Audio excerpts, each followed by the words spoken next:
Saul was years old when he began to reign, and he reigned in 2 years over Israel.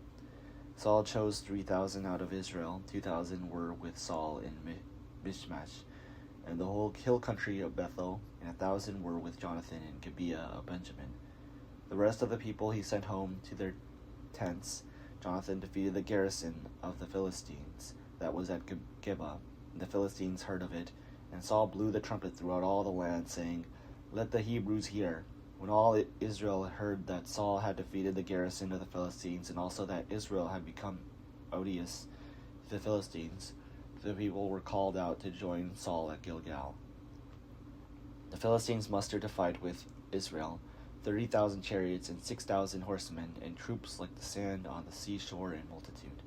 They came up and camped at Michmash, to the east of the Beth Aven, when the Israelites saw that they were in the distress.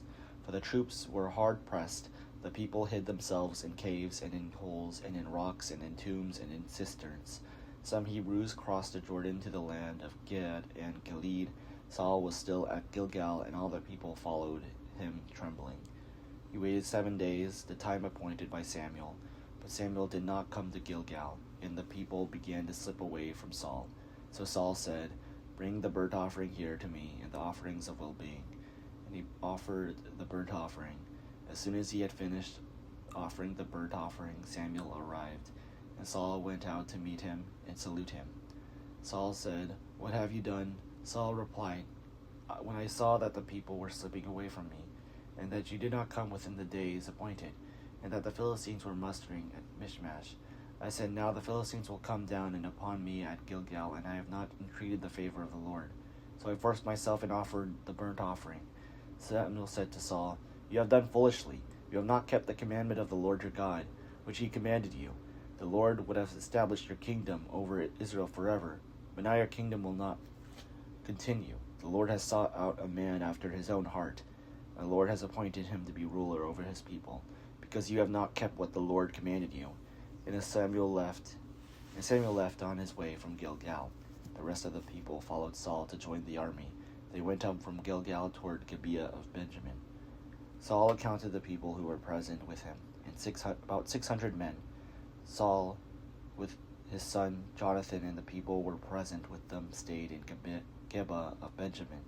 But the Philistines encamped at Michmash, and raiders came out of the camp of the Philistines.